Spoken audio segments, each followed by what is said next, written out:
Assalamualaikum warahmatullahi wabarakatuh. Selamat pagi pemirsa KK Media dimanapun kalian berada.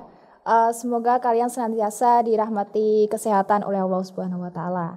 Nah, senang sekali hari ini saya Maulita Lili bisa kembali hadir untuk menemani pemirsa KK Media dalam program podcast KK Media. Dan tentunya kali ini kita akan membahas satu buah tema, yakni berkarya di era digital. Tentunya untuk membahas tema itu saya tidak sendiri, karena di sini saya sudah ditemani dengan salah satu narasumber, yakni ada Bapak Lukman Hakim S.Ikom M.Sos. Selamat pagi Bapak. Pagi. Bagaimana Bapak kabarnya hari ini? Alhamdulillah. Hari ini bagaimana Bapak? Keadaannya baik atau kurang baik atau gimana? Sekarang alhamdulillah sangat baik meskipun cuaca di Kediri ini hujan terus ya. Oh iya betul. Semoga teman-teman KK Media dan pemirsa sehat dan bahagia selalu. Amin. Bagaimana? Oke Bapak, kalau gitu hari ini kan kita bisa bertemu. Terima kasih sudah menyempatkan waktunya bisa hadir di podcast KK Media.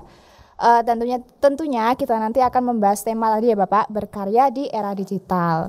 Untuk Bapak sendiri, Bapak Lukman ini kan menjadi salah satu dosen juga di IAIN Kediri, di mana Bapak Lukman menjadi salah satu aktivis organisasi dan juga sebagai penulis juga ya Bapak ya. Iya. Betul. Oke, kalau Bapak Lukman sendiri ini awal mula jadi penulis itu seperti apa sih Bapak? Bisa diceritakan mungkin? Iya, jadi ini ada jawaban filosofis dan teknis gitu ya. Iya, Filosofisnya saya terinspirasi dari kalimat yang pernah dituliskan oleh Pramudia Anantatur. Ya.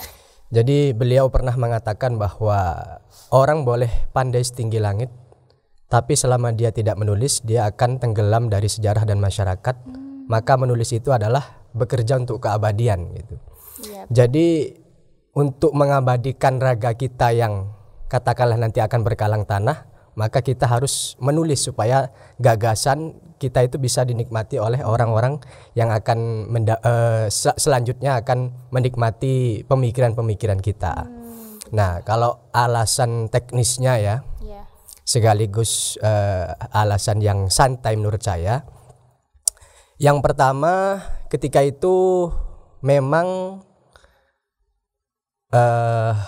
orang tua itu memberikan uang saku yang tidak banyak gitu ya. Sehingga saya memutar otak untuk kira-kira apa nih kegiatan yang bisa katakanlah menghasilkan dan kira-kira bisa meningkatkan kapasitas saya sebagai mahasiswa. Jadi ketika itu saya kemudian berkumpul dengan teman-teman yang senasib sepenanggungan gitu ya. Nah, akhirnya kita kemudian belajar menulis dan tulisan-tulisan itu kita kirimkan ke media-media. Nah, tulisan seperti opini, resensi, kalau kita kirim ke opini ke koran-koran kita akan mendapatkan lumayan 300 kali terbit gitu ya kan. 400, 700. Sementara kalau resensi kita biasanya selain dapat uang juga, kita dapat buku dari penerbit. Nah, dari situlah kemudian rasa untuk menjadi penulis ya, bukan penulis ya, artinya pengen nulis terus gitu. Disitulah awal mulanya. Di samping juga lingkungan di kampus dulu di waktu S1 saya itu bertemu dengan senior-senior yang punya lingkaran yang mendukung gitu ya. Jadi ketika ketemu sama senior ditagih lagi tuh, kamu hari ini baca buku apa, kamu hari ini nulis apa dari apa yang kamu baca gitu. Berarti bisa dibilang juga salah satu hobi bukan Bapak menulis itu? Ya, saya sebenarnya sama ya seperti teman-teman pada umumnya, nggak suka baca, nggak suka nulis gitu. Oh, malah nggak suka sebetulnya? Awal ketika semester 1, semester 2. Tapi kemudian mendapatkan hal-hal yang saya ceritakan tadi, akhirnya mendorong saya, wah kayaknya pesan saya itu di sini gitu. Gitu. Berarti dari tuntutan dulu, bukan tuntutan sih ya, kayak keharusan harus buat apa, dasarnya mahasiswa jadi harus mengembangkannya di situ. Gitu. Oke Bapak, kalau ini kan kita berada di era digital, bagaimana sih menurut Bapak cara kita untuk menimbrung atau bisa dibilang menyesuaikan diri di era digital ini itu seperti apa? Saya rasa kita merespon era digital ini kita tidak boleh menolak ya, karena itu sunatullah dan ya keniscayaan. kalau kita tidak mengikuti perubahan zaman, kita sendiri yang akan tertinggal dan tertindas itu bahasanya kan. Iya. Nah, oleh karena itu saya pikir teman-teman generasi muda ini dalam berkarya sudah tidak ada batasan lagi. Karena yang pertama adalah yang perlu dilakukan harus bisa dan berani melepas zona nyamannya.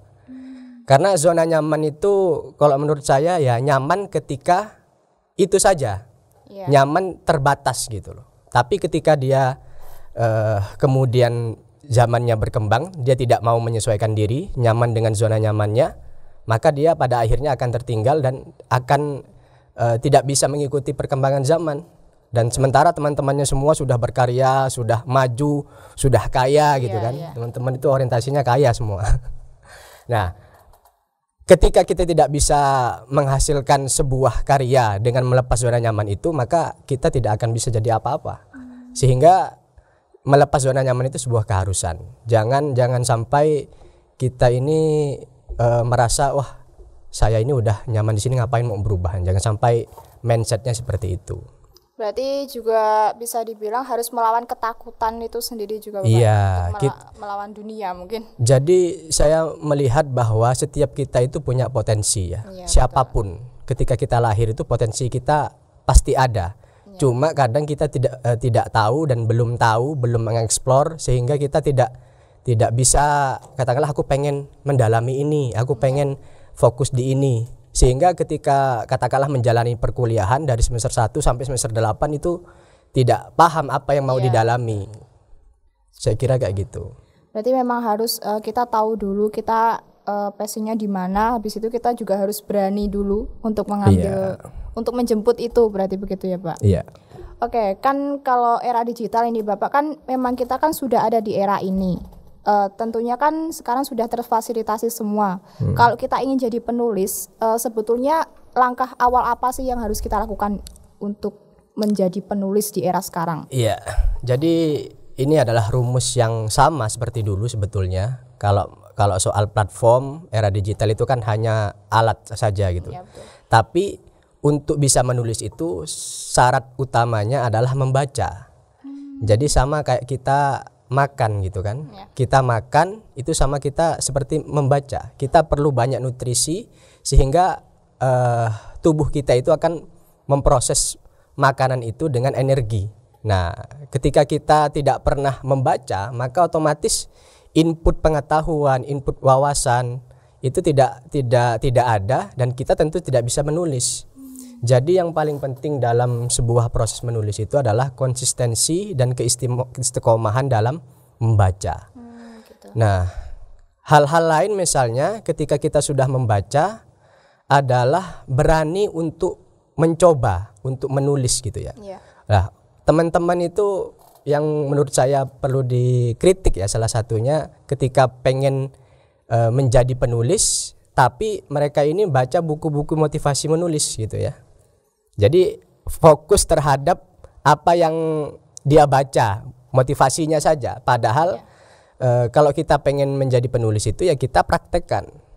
Apapun itu, sejelek apapun itu, ketika kita berani untuk menuliskan itu, nanti akan kita ketahuan, oh di sisi sini kita kekurangan, oh di sisi sini kita ada perlu yang diperbaiki, sehingga dengan berjalannya waktu semuanya akan bisa disempurnakan. Dan yang paling penting juga penulis-penulis terkenal ya, semuanya hampir tidak langsung bagus gitu. Iya, betul. Pasti ada penolakan 1, penolakan 2, baru kemudian 3, 4, 5 itu baru berproses. Jadi untuk teman-teman yang merasa tulisannya tidak layak baca itu sangat wajar, dan tentu dengan keistiqomahan dalam menulis itu nanti akan bagus dengan sendirinya. Berarti memang harus dari bawah dulu, menerima penolakan, habis itu baru kita berusaha terus, habis itu baru terbuat dengan baik gitu. Betul. Kalau untuk Bapak sendiri ini kan Bapak memang sudah menerbitkan buku banyak ya, sudah menulis buku banyak.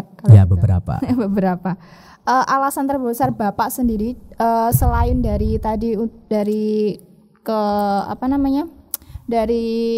Motivasi. Iya, motivasi. Habis itu dari Bapak bagaimana cara mendapatkan uang? Apakah itu sudah menjadi alasan terbesar Bapak untuk menulis buku itu sendiri? Ya, itu tidak menjadi satu-satunya alasan ya. Saya di sini berprofesi sebagai pendidik gitu. Iya, betul. Nah, sehingga untuk membuktikan saya pakar di bidang itu, maka saya harus menulis.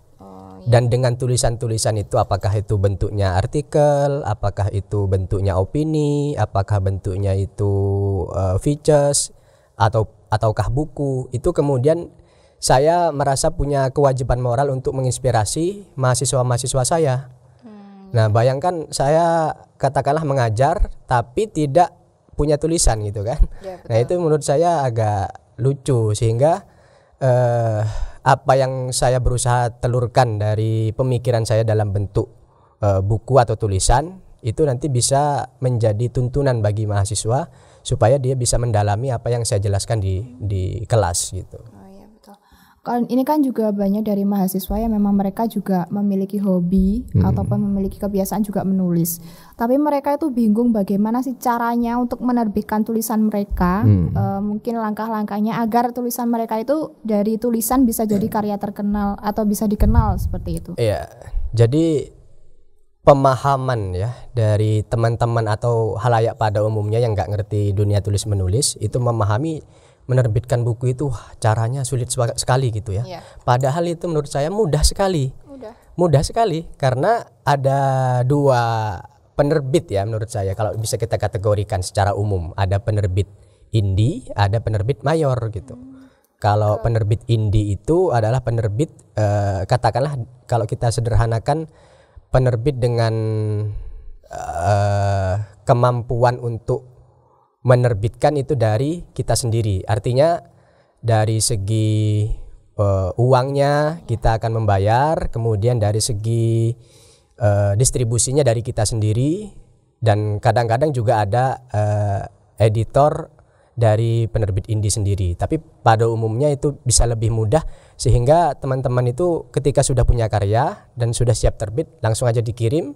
Kemudian dicetak itu bisa terbatas juga, cetaknya bisa 1, bisa 3, bisa 5, sehingga itu tidak menghalangi teman-teman untuk kemudian bisa dicetak menjadi sebuah buku.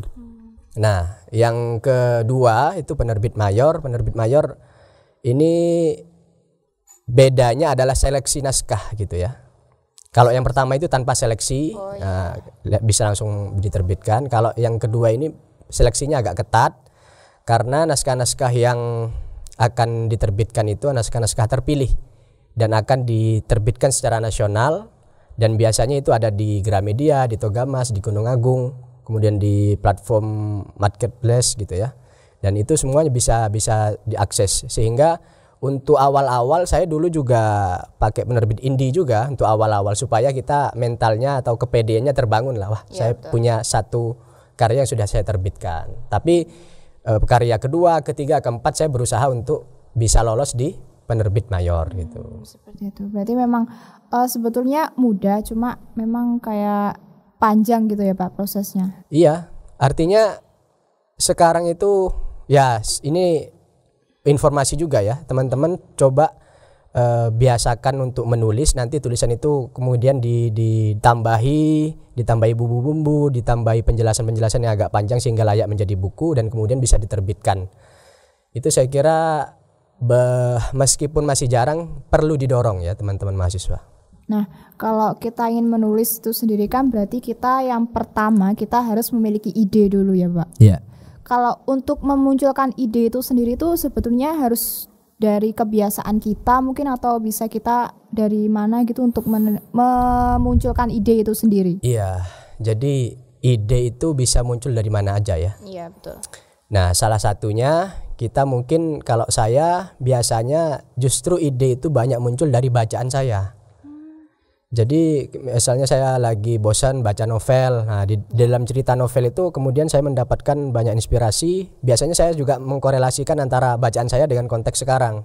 Oh, jadi di situ saya mendapatkan beberapa atau banyak inspirasi. Hal-hal lain misalnya boleh aja kita lagi liburan. Kita kan biasanya liburan aja kan, pulang ya malah dapat penat gitu ya, dapat capek. Tapi kalau bagi orang yang suka nulis ya bisa mendapatkan ide, inspirasi, melihat ombak gitu kan, melihat angin sepoi-sepoi gitu, kita otomatis bisa merasakan satu energi yang bisa menimbulkan apa ya, aura-aura atau ide-ide yang bisa kita proses lebih lanjut gitu. Yang lain misalnya kepekaan kita sih sebetulnya. Kalau kita melihat ada pengemis di tepi jalan gitu kan, daya kritis kita, nalar kita, wah ini kalau dijadikan sebuah tulisan, katakanlah ingin mencari solusi dari apa persoalan sosial di situ, nah itu bisa juga menjadi ide. Jadi banyak hal yang bisa kita tulis, minimal dimulai dari apa yang kita kuasai lah. Berarti mungkin kalau juga kita melihat sesuatu bisa jadi itu juga sebuah ide kayak gitu ya. Iya. Bisa dari hal-hal kecil sebetulnya. Hal-hal kecil, tidak perlu hal-hal yang besar gitu kan.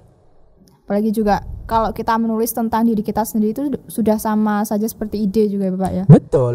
Menulis background, mungkin menulis kebiasaan kita itu sudah menjadi salah satu ide juga. Ya, saya melihat banyak beberapa ya tulisan yang itu awal mulanya idenya dari dirinya sendiri, apa yang dia alami. Nah, itu akan menuntun dia dan juga akan lebih mudah karena dia alami sendiri. Ya, kemudian banyak diberikan bumbu-bumbu yang lain, cerita-cerita yang lain sehingga menarik, dan itu kemudian bisa jadi viral dan kadang-kadang juga bestseller gitu. Kan kalau di era sekarang banyak juga para penulis-penulis yang memang sudah penulis terdahulu ya Bapak. Kalau kita memunculkan sebuah karya, jadi kan otomatis karya kita kan masih bisa dibilang masih di bawah mereka. Jadi bagaimana sih cara kita untuk tetap karya kita itu bisa dilihat orang di atas tumpukan-tumpukan karya yang memang sudah ada sebelumnya seperti itu? Ya, jadi semua itu kan proses ya. Tidak ada penulis-penulis besar hari ini itu tidak melalui proses yang kecil dulu. Semuanya penulis pemula. Dan saya ingin memberikan motivasi juga kepada teman-teman penulis pemula, juga terutama ke mahasiswa-mahasiswa, bahwa menulis itu bukan tujuannya terkenal, bukan tujuannya mendapatkan uang. Kita bisa menulis dan karya kita itu bisa katakanlah bermanfaat bagi 2-3 orang atau teman-teman sekitar kita, itu udah luar biasa. Nah, bahwa nanti akan dibaca banyak orang, mendapatkan uang, menjadi terkenal, itu saya kira hanya bonus saja. Nah, yang menjadi kunci adalah tidak pernah patah semangat ketika lagi down ya. Misalnya kadang-kadang ditolak sekali itu udah down. Waduh, aku bukan bakatnya di sini. Enggak boleh gitu. Kadang-kadang kita udah enggak pede ketika kita baca tulisan kita, ketika kita menulis satu paragraf, kita baca lagi, itu kok enggak nyambung ya. Nah, itu jangan seperti itu. Harusnya teman-teman itu nulis aja dulu, selesaikan. Nanti bahwa ada kekurangan-kekurangan nanti bisa diperbaiki. Kemudian selain proses dan keistiqomahan itu dan tidak patah semangat, teman-teman juga perlu membuat lingkaran ya, membuat lingkungan yang satu minat lah, saya kira gitu. 2-3 orang, dan kita saling support.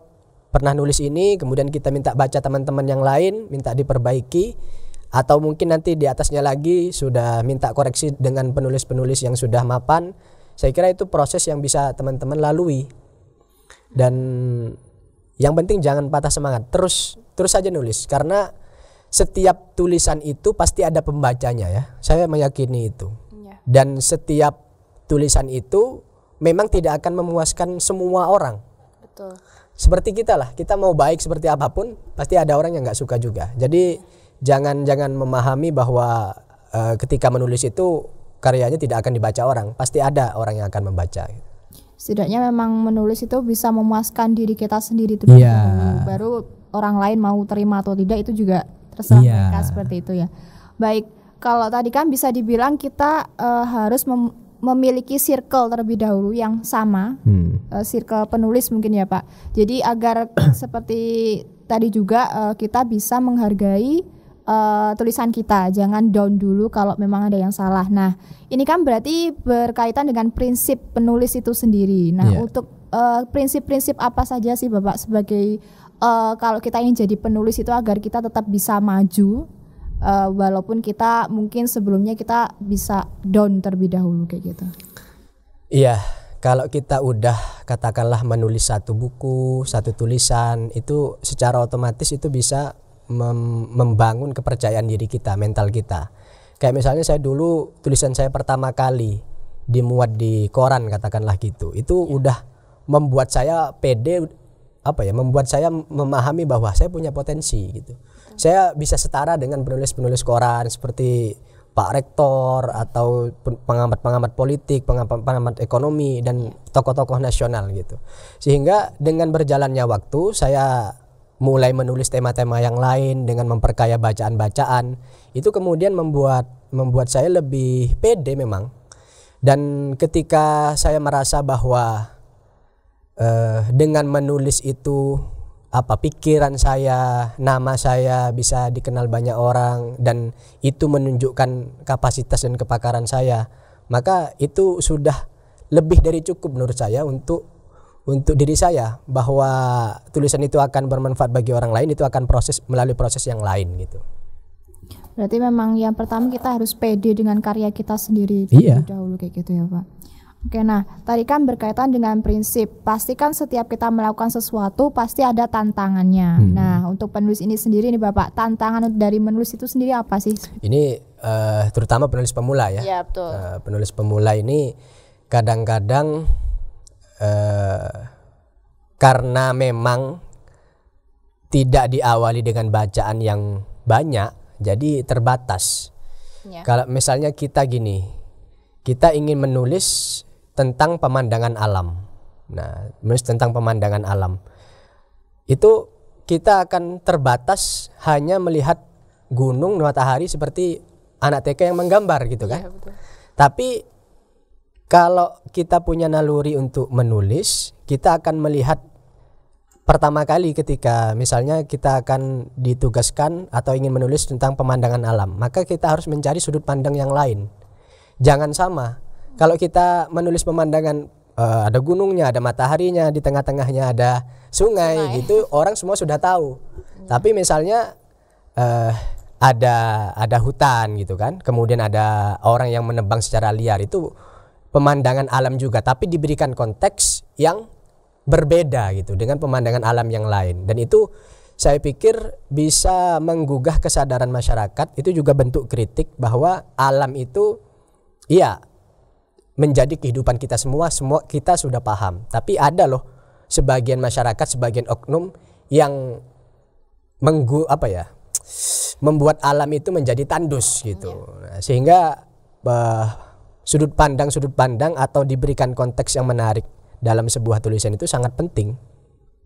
Seperti itu. Iya. Oke, kalau gitu kan tadi berarti kan setiap melakukan sesuatu pasti ada tantangannya. Nah, kalau sebagai seorang penulis tentu kita juga tidak menampik pemikiran bahwa kita menulis ingin dikenal banyak orang seperti itu. Nah, strategi kita sebagai penulis itu agar karya kita juga ini bisa dilihat orang banyak itu bagaimana?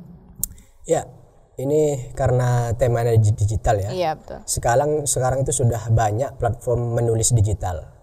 Jadi dia bentuknya kayak platform gitu, website. Itu bisa kayak seperti ini ya, Storyal gitu, Wattpad gitu. Itu bisa kita tulis per minggu, per hari juga bisa.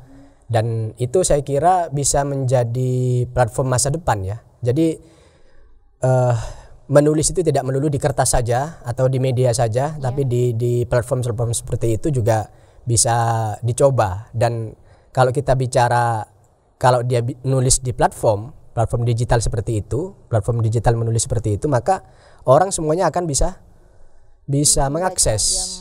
Dan kadang-kadang potensi viralnya juga akan banyak gitu kan. Bayangkan kalau kita menulis sebuah buku, orang nunggu bukunya dibeli dulu. Kita harus beli dulu, terus baca dulu, baru viral, katakanlah gitu. Tapi kalau misalnya dia di platform digital ya, kita nulisnya, orang tinggal akses gratis, itu bisa viral juga. Iya, betul. Sehingga ini menurut saya adalah masa depan, meskipun menulis di buku atau di kertas atau di platform-platform tradisional itu menurut saya tetap ada peminatnya gitu. Bisa kayak contohnya kita menulis di Twitter, ada cerita apa di Twitter, habis itu bisa langsung viral 1-2 hari langsung boom kayak gitu. Bisa itu jadi saya kira tweet kayak gitu ya. Jadi betul, media sosial seperti Facebook, seperti Twitter itu saya kira menjadi satu media baru yang harus dicoba gitu ya. Kadang-kadang kan kita memanfaatkan media sosial itu hanya untuk pamer kegiatan liburan gitu ya. Nah, kalau orang yang jeli dia akan tuliskan minimal ya 4-5 paragraf lah. Kalau di Facebook ya, kalau di Twitter mungkin space-nya agak terbatas. Tapi setidaknya momen di situ ketika dia ada ide dia tuliskan 5 paragraf. Nah, setelah 1 tahun itu kan sudah banyak itu tulisannya, bisa 20, bisa 30. Itu kemudian ditambahi lagi tuh. Dari 5 paragraf bisa 20, bisa 25, jadi satu tulisan utuh. Nah, ketika sudah banyak tulisan utuhnya kemudian dibukukan. Iya, betul. Nah, jadi saya merasa ini menjadi satu tantangan dan kemudahan sekaligus. Seperti misalnya ceritanya Firsa Besari ya, teman-teman mungkin kenal lah ya. Beliau penyanyi juga penulis. Dan dari penuturannya Firsa itu bahwa dia awalnya melakukan petualangannya itu dia tulis beberapa paragraf. Tapi kok lama-lama paragraf yang ditulis itu kok nggak cukup gitu loh. Dia nulisnya di Twitter. Tapi kemudian itu dia tambahi, dia lengkapi, diberikan bumbu-bumbu yang lain sehingga kemudian dia bisa membuat 1-2 buku. Nah, justru nama Firsa Besari itu bisa dikenal dengan banyak orang karena tulisan-tulisannya di buku itu yang diawali dari Twitter. Orang kan mengenalnya sebagai penulis dan sebagai penyanyi. Nah, penyanyi ini yang sebetulnya dia awalnya menyanyi dulu sebelum dia menulis. Tapi karena dia menulis buku, menulis banyak status di Twitter, akhirnya ini mendukung bahwa sosok Firsa Besari itu bisa menasional gitu. Nah, kalau kita bicara tentang era digital yang saat ini ya Bapak, kan banyak sekali memang sekarang itu para pembaca itu membaca melalui e-book maupun Wattpad atau mungkin yang sebagainya. Nah, menurut Bapak nih nasib buku ke depannya itu seperti apa, Pak? Ya, nasib buku ke depan ya, ini menarik. Banyak pengamat mengatakan juga berbagai survei-survei bahwa nasib katakanlah ini dalam konteks media cetak itu akan mengalami senjakala bahasanya. Sehingga kita melihat ada beberapa media besar bahkan sudah tua itu akhirnya tutup karena tidak mampu bersaing dengan beberapa perubahan-perubahan dan tidak masuk ke dunia digital. Tapi ada loh media-media yang cukup inovatif sehingga dia juga muncul tuh versi digitalnya, koran-korannya. Nah, saya termasuk orang yang masih percaya bahwa buku dalam bentuk kertas itu tetap ada. Tetap sampai kapanpun pasti tetap ada. Karena apa? Karena kemampuan kita ketika kita membaca melalui layar HP itu cepat lelah ya. Iya, betul. Kemudian kalau saya sebagai yang sering buka-buka buku, baca-baca buku ya, aroma buku itu beda, maksudnya bikin kangen gitu ya, bikin mencandu kalau kita buka buku baru. Buku-buku itu memberikan ya sensasi yang berbeda ketika kita membacanya. Jadi bagaimanapun buku kertas yang itu juga bisa kita pajang di rumah. Kalau yang kita dari digital juga kalau HP-nya hilang jadi hilang juga tuh. Pasti bakal tergeser. Mungkin memang tergeser, cuma tidak akan sampai hilang mungkin gitu Bapak. Karena memang buku juga lebih dulu daripada yang digital. Iya, betul, dunia digital. Oke, nah di era digital ini kan banyak sekali penulis baru, juga pokoknya penulis lama kayak gitu ya Pak. Nah, untuk itu kan kita bisa dibilang bersaing mungkin. Nah, untuk dari sudut pandang pasar itu sendiri seperti apa Pak buku untuk saat ini? Ya, sekarang memang kalau kita mau persentasekan itu yang banyak diminati ya memang banyak buku-buku yang ringan-ringan ya, seperti novel, cerita-cerita yang percintaan. Tuh. Nah, hal-hal yang tema-tema seperti itu memang banyak sekali yang meminati. Jadi mungkin untuk penulis-penulis pemula, selain juga minatnya di mana, itu kan minat tergantung bacaannya. Kalau dia sering baca buku-buku wacana, buku-buku yang agak berat, buku-buku yang kritis, maka ya kecenderungan dia akan menulis tentang hal-hal yang tidak jauh dari itu akan kesana juga gitu. Tapi sekali lagi saya memahami bahwa menulis itu memang perlu segmentasi ya.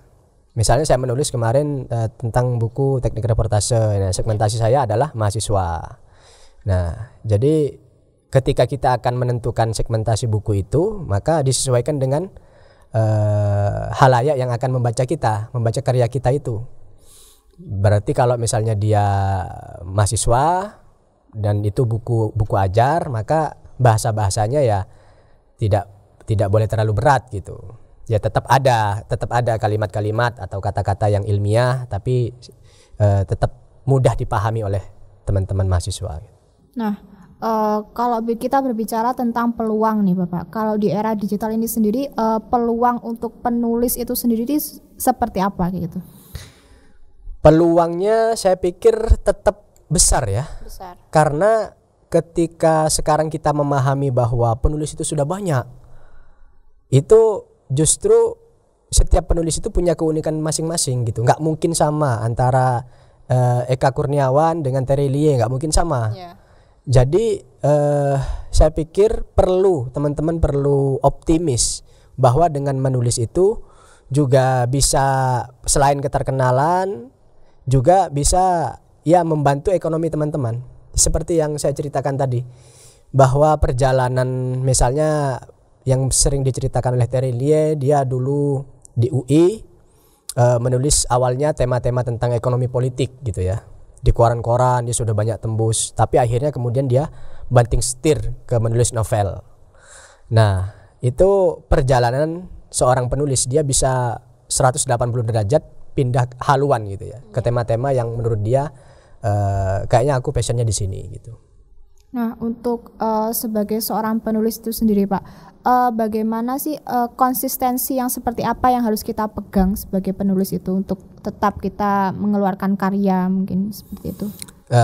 Ini juga penting ya. Jadi kalau kita berguru ke penulis-penulis terkenal, itu mereka menganggap bahwa menulis itu di mana dan kapan saja. Jadi nggak ada waktu, wah aku mau kalau sempat aja, nggak bisa kayak gitu. Karena kalau sempat aja nggak sempet. Bayangkan kita menjalani rutinitas dalam sehari, kita mendapatkan tugas mendadak, itu otomatis tidak akan ada waktu menulis. Sehingga beberapa tips dari teman-teman, dari orang-orang itu adalah katakanlah habis subuh dia pikirannya tenang, kemudian dia fresh, ada katakanlah secangkir kopi atau teh gitu ya. Kemudian dia mulai menulis di sana. Itu yang misalnya yang rutin kalau kita mau merutinkan. Kalau yang lain misalnya ketika kita mendapatkan ide-ide itu kan tidak bisa kita tahan. Kadang-kadang kita ada di ruangan ataukah ada di mana saja, itu muncul terlintas gitu kan, ada ide. Itu harus langsung ditulis, katakanlah di catatan di HP, di Wattpad itu kita tulis. Nanti bahwa kita akan mengembangkannya seperti apa, itu nanti hal lain. Tapi setidaknya bisa kita langsung tulis ide itu. Jangan sampai dibiarkan, karena ide itu seperti angin. Kalau sudah lewat tidak bisa ditangkap gitu. Berarti kalau kita udah memiliki ide harus secepatnya bisa ditulis kayak gitu ya, agar tidak hilang seperti itu. Oke, nah Bapak, untuk tips itu sendiri, kalau kita kan memang benar-benar kiat untuk menulis, selain harus konsistensi, tips yang memang benar-benar harus dipegang seorang penulis itu apa sih Bapak? Yang pertama, kembali lagi, ketika kita menjadi penulis, maka penulis yang baik itu adalah pembaca yang baik. Tidak mungkin orang yang bisa menulis dia tidak pernah membaca. Itu sudah tidak bisa ditawar-tawar. Sehingga dengan bacaan-bacaan itu dia pertama akan mendapatkan ide, mendapatkan inspirasi, kemudian dia akan mendapatkan pola penulisan gitu ya. Kalau kita ingat begini misalnya, kisah-kisah Romeo and Juliet gitu ya, atau Laila Majnun gitu ya, itu polanya sama aja. Antara ada cowok, ada cewek, kemudian menikah, ada masalah di tengah-tengah. Kemudian katakanlah ada lagi cowok cewek ingin menikah, nggak cocok adat istiadatnya gitu. Banyak persoalan-persoalan, tapi polanya sama. Pola menulis katakanlah soal-soal percintaan itu. Saya ingat misalnya Kang Abi menulis ayat-ayat cinta itu kan menjadi film dan sebagainya. Ketika itu belum ada yang berpikir bahwa kisah percintaan yang polanya sama itu diberi latar agama, diberi latar Islami gitu. Nah, ketika itu kemudian booming dan menjadi film, bukunya bestseller, dan itu yang saya sebut sebagai sebuah konteks dalam cerita yang itu menjadi wilayah dari kreativitas penulis itu sendiri. Makanya mungkin ceritanya sama tentang percintaan, tapi ketika ditulis oleh orang yang berbeda, maka konteksnya akan berbeda dan pasti akan punya penggemarnya sendiri-sendiri gitu. Oke. Nah, kalau gitu Pak, ini kan Bapak Lukman kan memang seorang penulis yang memang karyanya sudah bisa dibilang banyak gitu ya Pak. Nah, beberapa. Nah, ini kalau pemirsa KKK Media ini mau membeli atau maupun mau ingin membaca karya Bapak itu bagaimana Pak caranya? Ya, membeli karena sudah terbit ya, teman-teman bisa mengunjungi Gramedia, bisa Togamas, bisa Gunung Agung yang di toko-toko modern ya. Juga di platform digital seperti Shopee, Lazada, Tokopedia itu juga bisa. Sehingga yang penting itu jangan beli bajakan ya. Karena di samping akan tidak berkah bacaannya, juga itu akan merugikan para penulisnya dan juga penerbitnya gitu. Ya, nah ini berarti buat pemirsa KK Media dimanapun kalian berada, jika kalian ingin menikmati karya dari Bapak Lukman bisa langsung ya, kalian langsung ke Gramedia udah ada ya Bapak ya. Nah Bapak, kalau kita beralih dari penulis ini Pak, kalau Bapak melihat podcast dari KK Media ini sendiri ya, ini kan salah satu juga bentuk dari karya di era digital seperti saat ini. Nah menurut Bapak itu menurut Bapak podcast ini ke depannya itu akan seperti apa dan mungkin dampak positif negatifnya itu seperti apa? Ya, saya melihat podcast ini kan awalnya hanya bentuknya suara saja ya. Ya kemudian itu mindset tentang podcast itu berubah semenjak Deddy Corbuzier itu membuat podcast. Nah, kemudian diikuti oleh banyak orang di YouTube gitu. Nah, ke depan saya kira bentuknya akan mungkin berubah ya.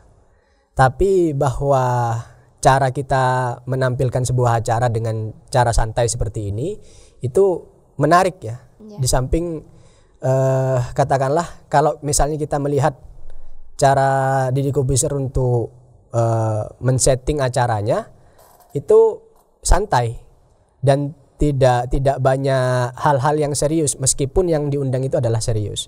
Makanya kalau kita lihat pejabat-pejabat itu kalau sekarang lebih banyak datang ke Deddy Corbuzier daripada ke Mata Najwa. Karena apa? Karena pertanyaan-pertanyaannya cukup tajam dan sebagainya. Kalau misalnya di YouTube yang bentuknya podcast itu, dia bisa narasumbernya bisa tetap menyampaikan gagasan atau hal-hal yang perlu diklarifikasi gitu kan. Tapi dia tetap dengan iklim, dengan suasana yang santai. Jadi ke depan hal-hal yang berkaitan dengan YouTube saya kira ke depan masih sangat prospektif dan podcast ini ya salah satunya. Tapi program-program yang lain saya pikir perlu dicoba juga. Seperti misalnya sekarang kalau memang segmentasi kita ini adalah anak-anak muda ya, mahasiswa-mahasiswa ya, acara-acara seperti stand up comedy saya pikir perlulah kita coba gitu. Stand up comedy Pak. Iya, tapi Ya, tema dan kontennya tentu disesuaikan dengan apa yang menjadi visi kita. Ya, jadi stand up comedy, podcast, talk show itu kan hanya bentuk acaranya saja. Tapi visi dari Kakak Media saya pikir bisa diterjemahkan dalam bentuk berbagai program itu. Nah, berarti untuk Bapak Lukman sendiri kan sebagai ketua lab, berbicara dari sudut pandang ketua lab Kakak ya Bapak ya. Nah, ini menurut Bapak nih, bagaimana cara atau mungkin kiat kita ke depan nanti untuk program KK ini sendiri agar kita itu bisa lebih maju lagi dan lebih kreatif lagi untuk meningkatkan kreativitas kita di KK ini? Ya, menurut saya kuncinya ada 3 ya. Yang pertama adalah kreativitas, yang kedua adalah inovasi, dan yang ketiga adalah kolaborasi. Nah, yang ketiga itu meskipun saya taruh di urutan ketiga, tapi itu menjadi kata kunci, kolaborasi. Nah, saya sebetulnya berangan-angan kita akan berkolaborasi dengan media-media yang sudah profesional seperti Andika, seperti Kompas, TV7 yang ada di sekitar Kediri sini ya. Kita bisa katakanlah acara bareng, podcast bareng, dan membuat sebuah saling belajar lah gitu, terutama kita lah. Kita akan banyak belajar kepada teman-teman yang sudah profesional, dan itu kadang-kadang kalau kita bisa melihat itu sebagai sebuah acara yang menarik, kita bisa mengambilnya. Dan ke depan sebetulnya selain juga berkolaborasi itu, saya juga mengharapkan teman-teman di KK Media dengan banyak mengikuti perlombaan-perlombaan ya. Karena profesional itu tidak hanya bisa dilakukan dengan otodidak saja, tapi dengan perlombaan-perlombaan, sehingga ketika kita sudah mengikuti lomba, ya tujuannya tidak menang sebetulnya, tapi melihat dan mengukur sejauh mana kemampuan dan skill kita dalam membawakan acara, menjadi presenter atau announcer. Nah, dengan acara-acara seperti itu, saya pikir kemampuan teman-teman saya pikir akan bertumbuh dan berproses. Berarti bagaimana cara kita untuk memperbanyak pengalaman terlebih dahulu, seperti itu ya Bapak. Nah, ini mungkin terakhir ya Bapak, pesan Bapak Lukman sendiri untuk anak-anak muda yang berkarya di era digital ini mungkin harus seperti apa nih untuk kedepannya? Baik, jadi yang pertama adalah teman-teman harus menentukan passionnya di mana gitu. Tahu dulu gitu. Tahu dulu. Kalau dia passionnya menulis, ya coba fokus dulu setahun lah di menulis. Kalau dia passionnya di entrepreneur, ya fokus usaha dulu 1 tahun. Kalau dia menjadi presenter, announcer atau apapun lah, ini tidak terbatas pada komunikasi saja, apapun ini, itu bisa menekuni dulu, sehingga dengan tahu bahwa kita passionnya di sini, kita akan merasa nyaman, dan ke depan kalau kita merasa bahwa itu benar-benar passionnya kita bisa fokus kepada satu bidang itu. Karena menguasai satu bidang dengan keseluruhan itu lebih baik daripada menguasai banyak bidang tapi setengah-setengah. Dan begitu banyak teman-teman yang katakanlah sudah sarjana, ya kan, bahkan sudah S2 itu masih belum ngerti passionnya di mana dan tidak jelas akan ngapain setelah lulus. Nah, saya pikir menentukan passionnya di mana dan fokus memproses itu dengan sungguh-sungguh, saya pikir menjadi pintu untuk teman-teman bisa sukses. Saya pikir kayak gitu. Oh iya. Wah, gak kerasa ya Pak, bincang-bincang kita udah lama. Mungkin gak kerasa memang sudah banyak sekali yang bisa ditangkap dari tadi. Tentunya buat pemirsa kakak, apalagi kalian yang ingin mengembangkan bakat kalian untuk menulis, itu tadi yang pertama kalian harus tahu dulu bidangnya di mana. Setelah itu kalian harus, kalau udah tahu, diistiqomai kayak gitu ya Pak, bisa dibilang seperti itu. Nah, untuk itu bagaimana tadi juga dikatakan, menulislah agar kalian tidak tenggelam, bisa dibilang seperti itu ya Bapak. Oke, wah. Itu tadi bincang-bincang kita bersama Bapak Lukman, dan semoga kita hari ini bisa mendapat sedikit banyak ilmu dari Bapak. Banyak sekali nih hari ini Bapak. Terima kasih untuk Bapak Lukman Hakim sendiri sudah menyempatkan hadir di KK Media. Semoga ilmu-ilmu yang Bapak berikan untuk pemirsa KK bisa bermanfaat seperti itu. Terima kasih Bapak atas waktunya. Oke, pemirsa KK Media, terima kasih telah bersama kita selama ini, dan juga Semoga apa yang dikatakan Bapak Lukman Hakim tadi bisa menambah wawasan kalian semua. Oke, kalau gitu dari saya sebagai pembawa acara minta maaf kalau saya ada salah-salah kata, salah-salah ucap. Kalau gitu saya pamit undur diri. Sekian, wassalamualaikum warahmatullahi wabarakatuh. Waalaikumsalam.